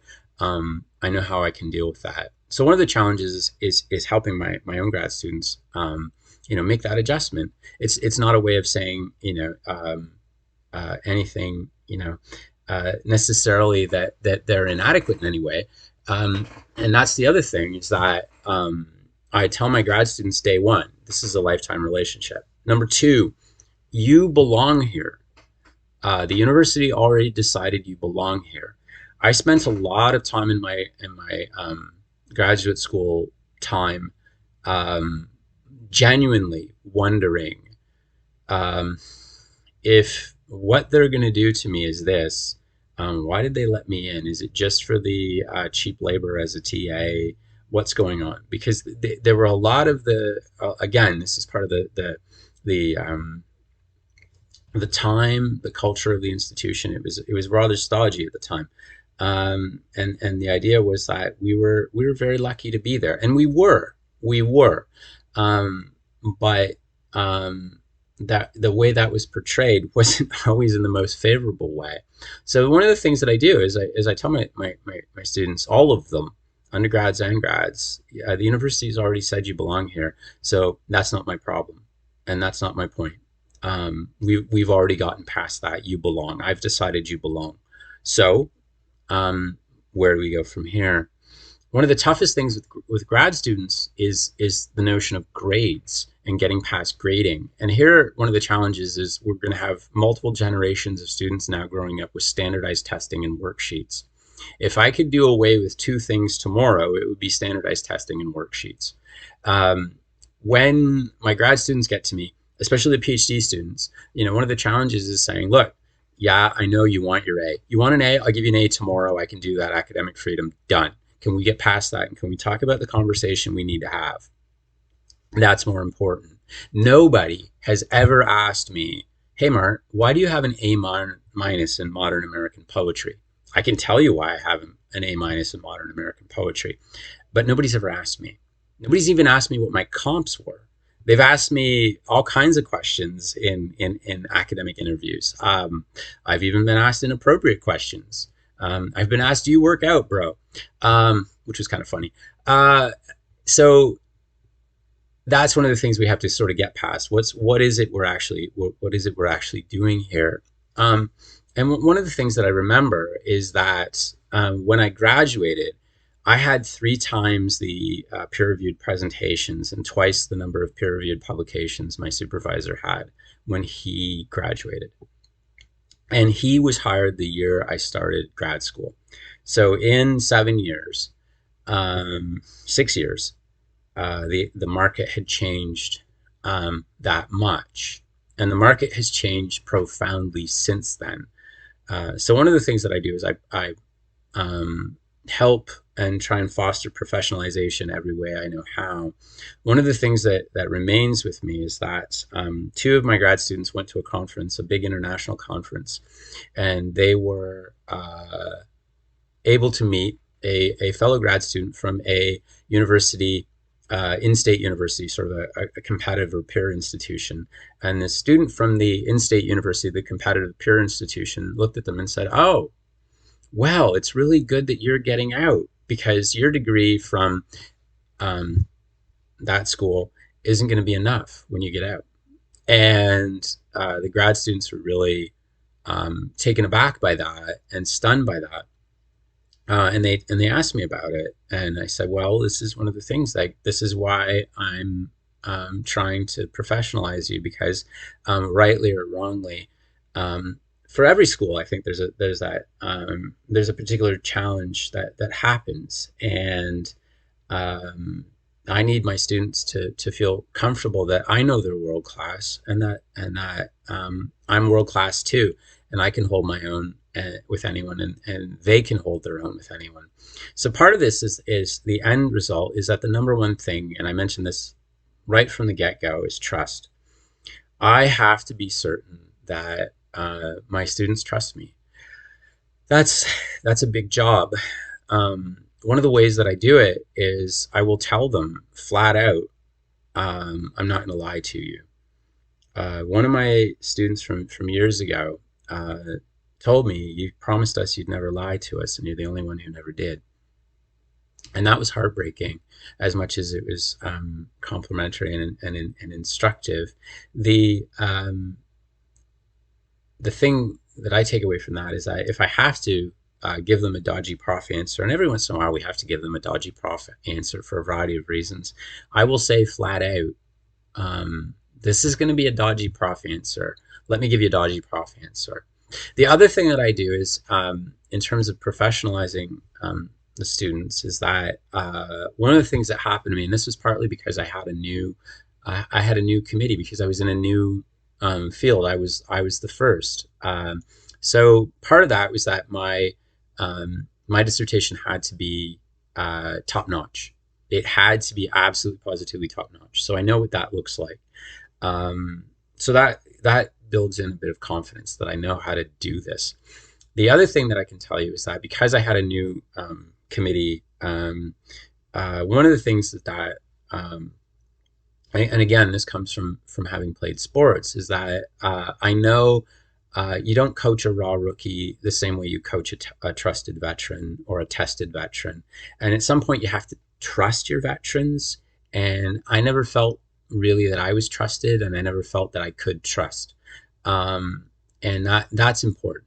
And one of the things that I will say, and to the credit of my supervisor, is that at some point, it took almost 4 years, but at some point, he did realize, and he made the change, that, oh, my approach to being a supervisor needs to change, because Marc's almost done, and Marc's done all this work, and Marc has gone out and presented, and Marc has gone out and published, and Marc now has colleagues and contacts and connections outside the university. Maybe I need to adjust my approach, because the level of work has changed. And so that becomes part and parcel of it, is that, and I will tell my students, look, you're at this point now, you're the expert in the room. I'm the curious colleague in the back of the room who wants to know. And if I ask you a question now, it's not because there's something wrong. It's because I genuinely want to know. I genuinely want to know what's going on. I genuinely want to have a conversation about this. And part of the joy of it is that we get to have a conversation. It's like, I just had 3 oral comprehensive exams, and one of them absolutely positively was like an academic jam session, where the 4 of us, the 3 profs and the candidate, we just had a jam session where we just riffed off each other throughout an academic lemma, and bounced it off each other, and had a jam session. And isn't that what it's supposed to be like? That was a joy. That was an absolute joy.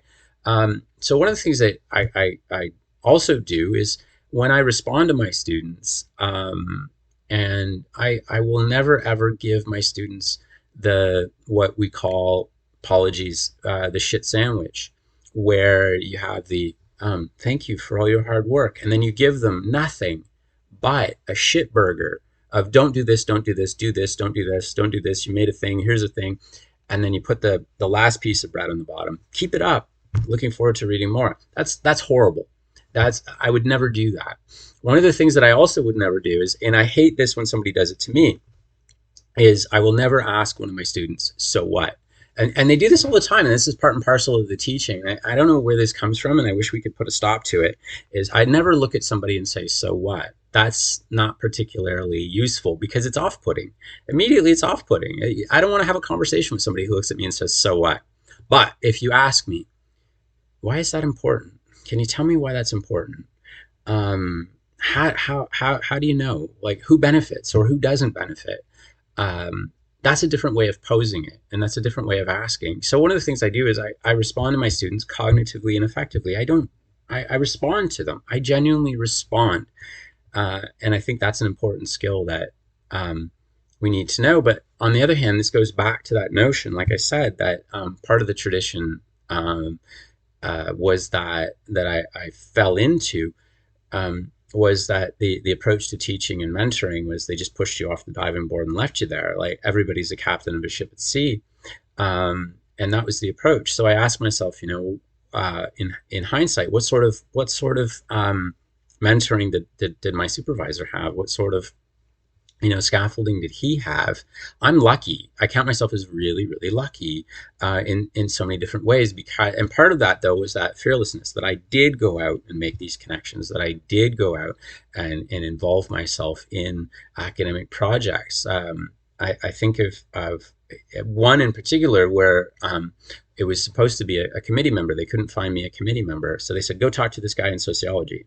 And the guy in sociology said, nope, can't help you, but I know a guy. And I just, after the first one, being said, no, we can't do anything for you, Mark. Go find this guy in sociology. And I slumped, my shoulders went down, and my shoulders went down deeper. And then when he said, no, I know a guy, but can you go to this place on Friday? And I'd like you to meet somebody.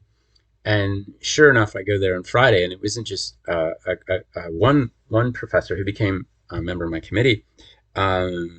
There were actually a group of them because it was close enough. There were other professors from a nearby university who were among the leaders in the field as well. And so I got to meet them. And then later on, just before my defense, I got a really nasty rejection from a particular journal. And the reviewer said that I had missed an entire body of literature. And so I called the particular committee member, sent an email, called him, left a voicemail, and said, we need to talk because I'm going up for my defense shortly. And this person said this journal said I missed an entire body of literature. And I went, the committee member said, no, Mark, you didn't. I promise you didn't. But let's check. And so he started calling around and emailing, and he started calling around colleagues and friends.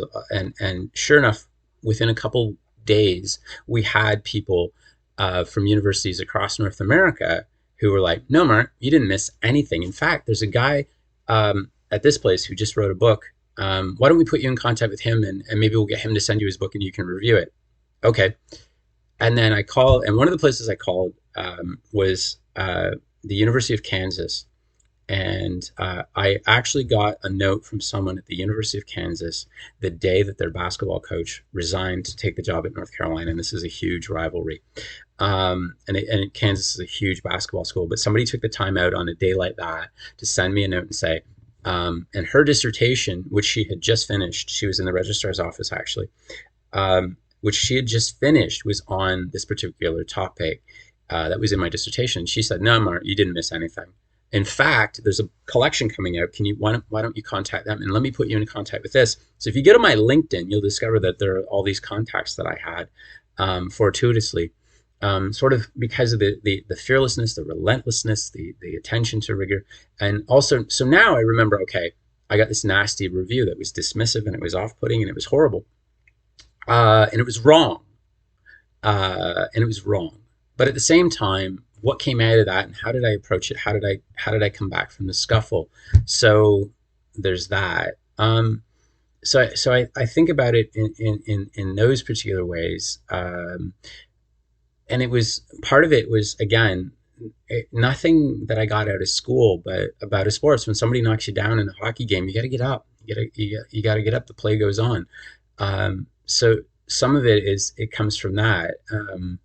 And all of these sorts of varieties of learning experiences that I've had in terms of just being true to that and being that sort of figure that it's important to me. If I ever thought my grad students didn't trust me, then I don't know that I could possibly continue doing it. I wouldn't feel that I was doing the job. There'd be a lot of apologies that day. It's a tough time for higher education, and so much of the literature at the moment describes our universities as being in crisis. Outrider as a series is geared to care for higher degree students. What advice would you offer our students about the nature of academic life? Now, last, you asked me about times when there was crises in academia, and academia being in crisis. That we always seem to be in crisis, and I think that's. I hope one of the things that's come through my answers is that I can't remember a time when there wasn't a crisis in academia. So one of the things that I do in terms of my students and how best I can prepare them and what I can do is there's a couple things. One of them is it's always been a crisis. So what we have to do is we have to be advocates. We have to be cheerleaders. We have to be willing to meet our students where they need us to meet them. Being a student is an incredible challenge today. There's so many different ways that this is a different world. One of the things I can say, in particular with my grad students, is that so many of my grad students already have a full-time job someplace of some sort, often within higher education, and that becomes sort of okay. Let's make sure this isn't a trap that that the workload isn't so substantial that they can't possibly have enough time to devote to their degree work. This is part of the reality of it, and then that becomes part of the deal too. I would not have been able to accomplish a single thing if I hadn't had a incredibly generous and patient and forgiving partner. And I can't tell students, oh yeah, go find a partner. I can't do that. I was lucky. I consider myself lucky. But there are other things that I know that I can replicate. And one of the things that, again, I've said this before and I'll say it again, is that we need to create spaces. We need to create opportunities. Opportunities were created for me, sure, absolutely, positively. And I need to replicate that. I need to be generous the way people were generous to me. And I think back to the people who were incredibly generous to me, like you have been. And there are people, I'm sure they wouldn't remember me, but I can remember going to a conference as a grad student, and it was at a rather remote location at a small university, and we all stayed in a dorm. And the chair of women's studies from Harvard was there at the time, and she sat on the step outside with us and had sandwiches on paper plates, just having an impromptu lunch chat, and was incredibly generous and stayed throughout the whole conference. So if I go to a conference, I go and I participate. If I'm at a conference, I don't ask nasty questions and I don't ask softball questions. I ask questions that are going to be helpful and instructive. Part of it is also modeling that, that sort of behavior. They have to see it. They have to see it. Sometimes representation occasionally does really, really matter. Performance matters. So this is part of the deal. The crisis, it's always a budget crisis. Nobody wants to fund education. Everybody wants it, but nobody wants to fund it. I was there in the early part of the 2000s when the universities in Canada switched from being over, when they crossed the threshold of 50% from tuition. And that was a big threshold, and students are increasingly being asked to pay for what, and they'll ask that. But the flip side of that is that we've become entrenched in a consumerist approach to things. Now my students come to class, they don't take notes. They stream on their phone the whole time. They don't take notes. One of the things that I remember very, very vividly was an article you wrote, Tara, on Turn It In, and that was one of the most instructive things I've ever read as an academic, because I looked and there's that picture of all those assignments and essays that you had marked so carefully, and I get a note from you, and I'm like, I got a note from Tara. And so to get feedback from you would be a dream come true for me. And then to think that there's a stack of these on a desk that nobody wanted. And, but what's the structure in place? Like, I can't imagine, like, that's the question that I would have. Like, what's the structure in place that's leading students to not want to take notes, that's leading students to not know how to take notes, that they should take notes. What's the structure that leads them to not want our feedback? They just want the A at the end. Well, and I go back and I go, standardized testing and worksheets. And standardized testing and worksheets are just taken over. When my kids, before the pandemic, when my kids were in school, they were coming back with over 100 sheets a week, and it was just worksheets. All they did was worksheets. And there was no teaching going on. If there was teaching, it was teaching how to write the test. There was no teaching, and that's a big thing. The other thing is that I remember McLuhan says that automation isn't going to end education, but it will end entire disciplines in education.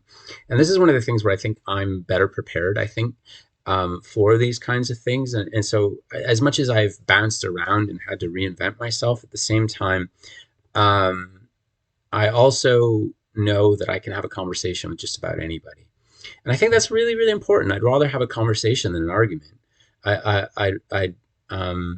And I think that's really, really something. I also think that we need to not be as afraid of theory. If I think of the two things, like I look at my brother's career, and what does my brother have that people in that industry, the shelf life of 3 years, the software and the hardware will improve to such an extent that it's cheaper to hire new people every 3 years than it is to train somebody. So how has my brother lasted in that industry as long as he has? And it's because he's got the theoretical know-how, he's got the problem solving skills, he's got the critical thinking skills, and he's got the ability to work with people.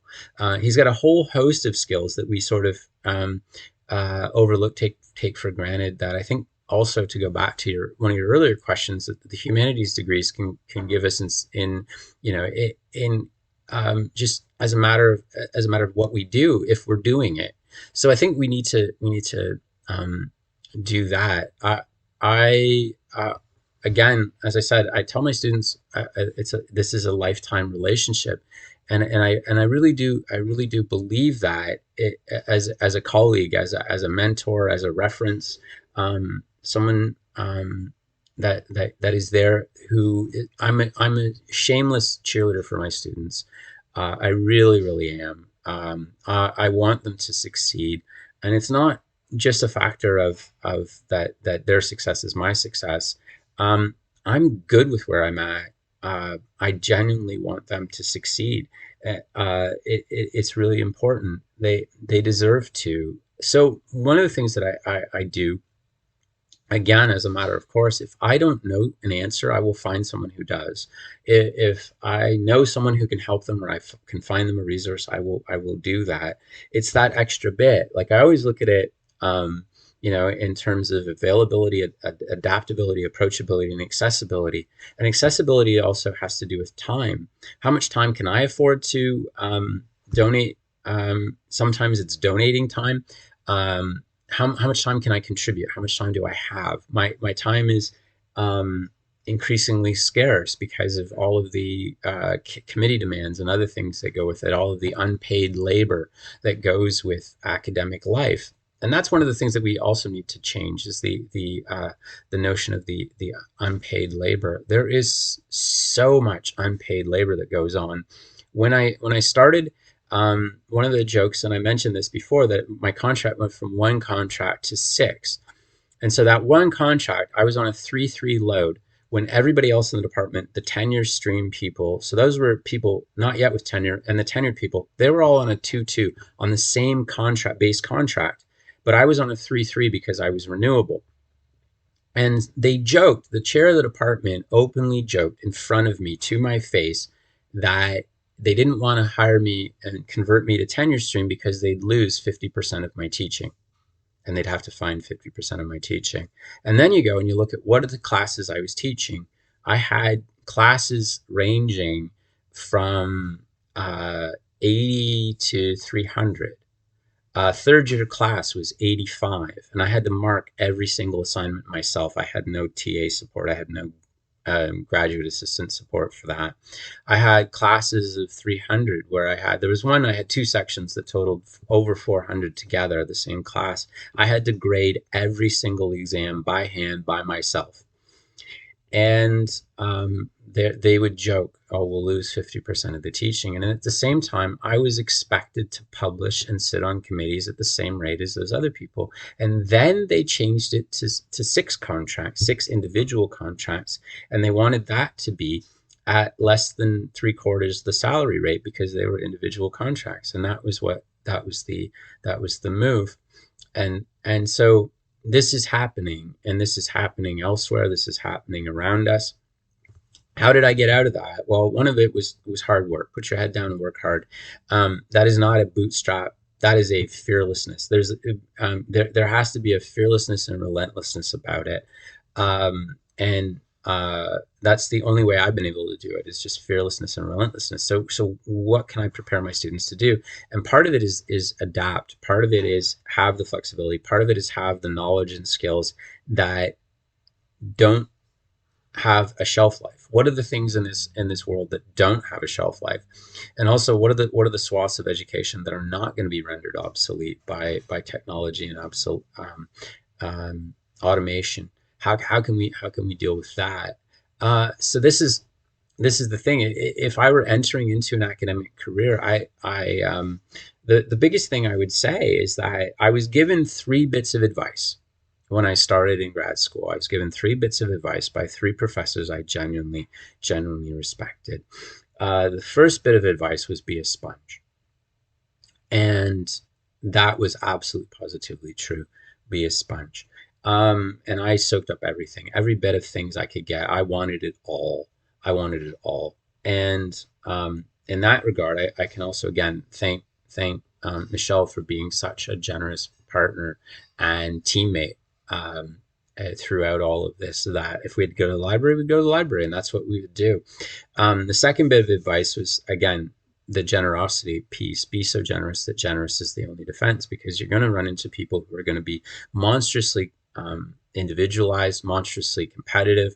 But Mark, you've dealt with competitive people your whole life. You played sports. You've dealt with competitive people. How do you deal with that?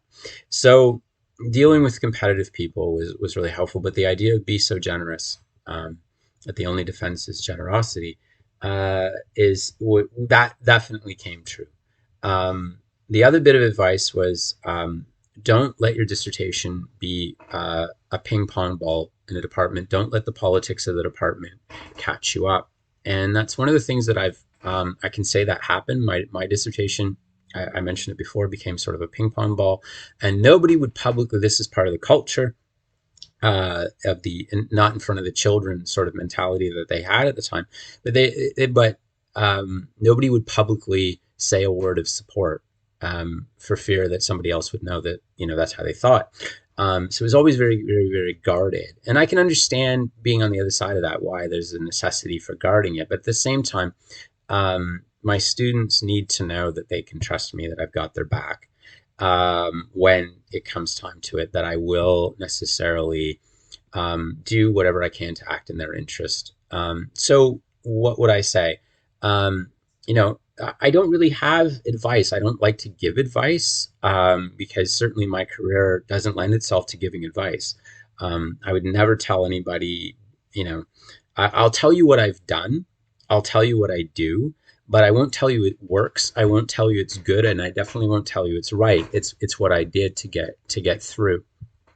But one of the things I would say, is always, always, always look at what a prospective graduate prof's work is today. Don't look at what the website says, find out what they're doing now. One of the things that's kind of funny, and I tell this, it's a true story. When I started in grad school, one of the people who recruited me, and there was another prof there, and they were friends. And one of them was a top-notch scholar on Margaret Atwood and Margaret Lawrence, and the other is a top-notch scholar on postmodernism. And the last time I saw them, one was working on Oprah and one was working on opera.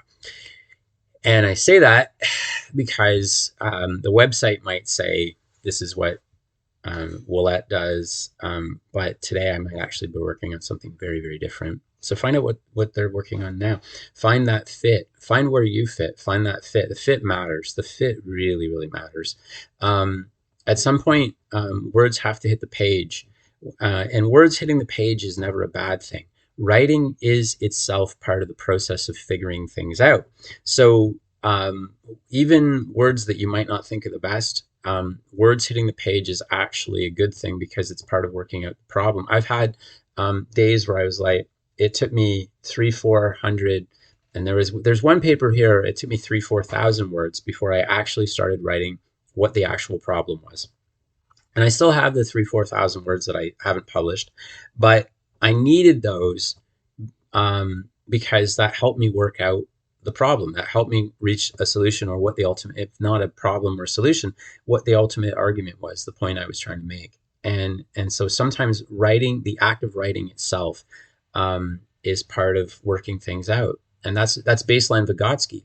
That's baseline Vygotsky. So if we've learned nothing else, let's learn that. What can we do for our students? The most important thing I always tell my students is make connections. What are the connections that you make? I look at all of the connections I've made and been able to make, and I think of all of the times where I thought, wow, that was an absolute disaster. And out of it, I was able to come out of it and make connections because I was able to approach people in a way that showed that I was interested, and that I was going to contribute to the conversation. So the important thing is that be part of the conversation. Is the room better for your presence? And I always try and make sure that the room is better for my presence. And even if that's just I'm the guy who brought snacks and sat quietly in the corner, sometimes sitting quietly in the corner is important too. But make those connections for our students. We have to make those connections for our students. I'm sure there are people who got here just by being brilliant, and the Academy favors those people. The Academy really truly does favor a singular brilliance, and I'm not fortunate enough to have that. What I do have though is I've been very fortunate to make connections, to meet people, to be able to develop networks of colleagues and to learn. I've always taken the approach that I can learn from something that, and I suppose the other thing that we need to do is absolutely more and more now, especially because there's so much mistrust of experts, that we need to have our students trust us. And sometimes having our students trust us, it's not a matter of, oh yeah, are you the best scholar in the field? Are you the guy with the most publications? It's, are you the one they can trust? Here, I'm going to pause because this is the part, if you want to cut this out, I'll understand completely. But part of it is also, living up to that. I have to live up to that. I have to live up to the ways in which people have been good to me as well and pass that on. I really truly believe in that. So I had a situation where a grad student was bullied at a conference, and publicly, very publicly, lots of people around, lots of people saw a grad student bullied by a colleague at a conference, and the same colleague presented at the same conference with lots of grad students around, ours and other people's, and he used really not particularly NSFW images to describe the solution to our enrollment problem, and shall we say, and then posted something on social media, which lots and lots of grad students saw, because it was passed around. Lots and lots of people saw, very public, that was derogatory to grad students, and that the student saw that and was like, I don't really want that person on my committee. And I supported the student. I went through all the proper channels to support the student. And my reward for that was a specious complaint by the colleague, followed by another specious complaint by the colleague, using every last loophole in the faculty handbook and then in other language to sometimes flipping the argument. The one specious complaint said I had told the student too much, and then the other species complaint said I hadn't told the student all the wonderful things. The one was thrown out as invalid, and the other one, the second one, was the second species complaint was because the investigation of the first species complaint made the colleague look bad. And I went through this for 8 months as an immigrant needing a visa. Needing a visa renewed and a green card approved. And so it cost me quite literally thousands of dollars of legal fees. It cost me 9/10 of my fellowship to deal with this, to have my PTSD triggered profoundly by this, by having a workplace accommodation, amazing workplace accommodation for an academic, no meetings. And so I had that workplace accommodation for 18 months, no meetings. And I was on the faculty senate. I still had my grad students. One grad student defended. I had a couple go through comps. I had a couple go through their prospectus defenses. My grad students never knew. My grad students never knew any of that happened at the time because they didn't need to know. And so that was, I guess you can say that's part of the, not in front of the children, but at the same time, they didn't need to know. They needed me to be supportive. They needed me to be considerate. They needed me to be kind. They needed me to be generous. They needed me to be consistent. They needed me to be someone they could trust. And that becomes even, especially coming through the pandemic and coming out of the pandemic.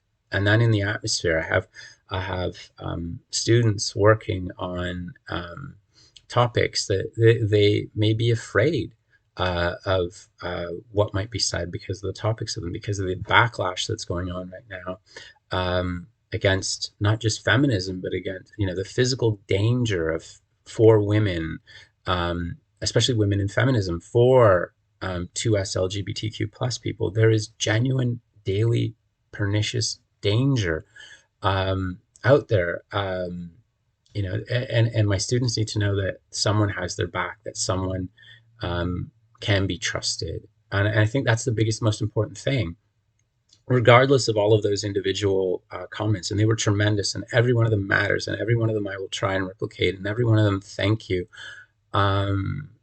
At the same time, it comes down to that basic human kindness and basic human trust. And I don't think there's a lot of talk about civility and losing our way and all that sort of thing, and yet I don't necessarily hear kindness and trust as two of the things that we need to go back to in those regards. And yet it's the very, very first thing I think of when I think of for instance, genuinely, Tara, you're one of my role models. You are one of my heroes. I tell people I don't necessarily have heroes, and yet here I can point to one, and I'm talking to one.